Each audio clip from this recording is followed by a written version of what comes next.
Oke, Assalamualaikum warahmatullahi wabarakatuh. Selamat bertemu kembali dalam mata kuliah Manajemen Sumber Daya Manusia. Dan tema kali ini yang kita bahas adalah kinerja dan insentif keuangan. Jadi dari tema saja sudah kelihatan bahwa kinerja dan insentif keuangan adalah dua hal yang saling berkaitan. Nanti akan kita lihat bahwa insentif keuangan ini dikaitkan dengan kinerja. Jadi untuk saat ini dalam perusahaan yang relatif semakin kompetitif ya. Jadi semakin hari sekarang itu semakin kompetitif atau perusahaan dihadapkan pada persaingan yang semakin ketat, semakin menantang gitu kan. Maka muncullah satu bagaimana perusahaan mencari satu cara agar kinerja tetap tinggi gitu kan. Maka salah satu yang dirancang oleh perusahaan adalah berkaitan dengan pembayaran yang dikaitkan dengan kinerja. Jadi sekarang kita akan membahas pendekatan yang menyelaraskan kompensasi karyawan dikaitkan dengan kontribusi mereka terhadap tujuan organisasi. Jadi pembayaran mereka atau gaji mereka atau take home pay mereka dikaitkan dengan kontribusi mereka terhadap organisasi secara keseluruhan. Nah, dalam pembayaran ini kita tahu, katakanlah bersama, bahwa apa yang kita dapatkan dari satu organisasi atau perusahaan itu selain biasanya yang utama adalah gaji, kemudian juga ada tunjangan-tunjangan yang lain. Dan dalam tema kali ini kita akan membahas bagaimana kompensasi satu karyawan atau karyawan yang akan menerima bonus atau kenaikan gaji apabila mereka juga menunjukkan kinerja yang baik. Manfaat yang didapat katakanlah kalau pada saat kita misalkan menyambungkan atau menghubungkan atau menyelaraskan atau jadi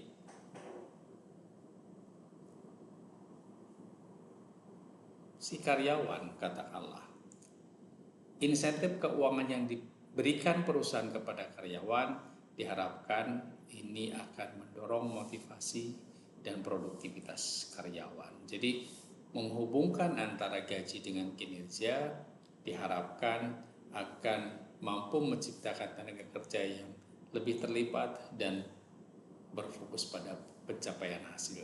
Jadi mereka didorong oleh organisasi agar menunjukkan kinerja yang terbaik, mana karena kinerjanya bagus, mana kinerjanya naik, diharapkan iming-iming dari perusahaan juga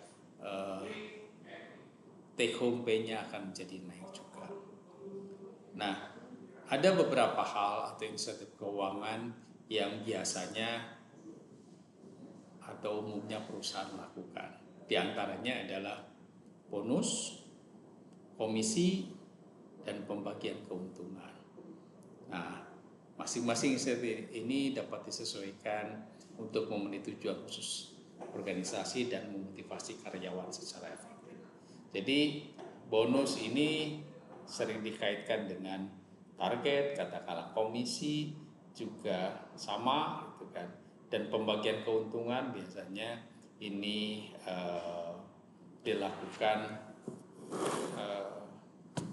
setiap tahun ya barangkali. Di sini pembagian keuntungan bisa diberikan katakanlah manakala perusahaan mendapatkan keuntungan, nanti karyawan juga akan mendapatkan bagian tergantung daripada besar kecilnya kontribusi mereka terhadap organisasi. Nah, dalam menentukan insentif berdasarkan kinerja, maka organisasi penting untuk memastikan bahwa insentif ini yang diberikan itu selaras dengan tujuan organisasi, selaras juga dengan tujuan karyawan. Jadi dia harus memberikan kontribusi atau keuntungan kedua belah pihak, baik bagi karyawan ataupun bagi organisasi. Sehingga ini akan mendorong karyawan menumbuhkan visi bersama dan mendorong karyawan untuk bekerja sama guna mencapai tujuan bersama. Itulah yang diinginkan oleh perusahaan. Sehingga diharapkan dengan demikian keberlangsungan perusahaan dalam jangka panjang menjadi lebih terjamin. Namun demikian, di dalam menetapkan insentif atau pembayaran berdasarkan kinerja itu bukan tanpa halangan, bukan tanpa tantangan. Jadi apa tantangannya? Misalkan diantaranya potensi bias di dalam evaluasi dan risiko mendorong persaingan yang tidak sehat di antara karyawan. Jadi kinerja yang terbaik itu akan diberikan, katakanlah jadi pembayaran yang didapatkan oleh karyawan itu nanti akan dikaitkan atau dievaluasi melalui evaluasi. Nah, ini menjadi titik kritisnya di mana evaluasi itu juga terkadang menjadi bias. Sehingga di sini harus hati-hati, manakala bias terjadi di dalam penilaian, maka berdampak juga terhadap pendapatan yang diperoleh oleh karyawan bersangkutan. Kemudian juga resiko persaingan tidak sehat di antara karyawan. Maka disinilah pentingnya organisasi untuk menerapkan atau memanage pembayaran berdasarkan kinerja ini sehingga tepat sasaran. Jadi itulah yang gambaran selintas tentang bagaimana insentif yang didapat karyawan berkaitan atau dihubungkan dengan kinerja yang mereka tunjukkan di dalam organisasi. Itulah selintas yang bisa saya sampaikan. Untuk hal-hal yang belum jelas bisa didiskusikan bareng-bareng, kita bisa gali informasi lebih banyak lagi. Mudah-mudahan kita dapat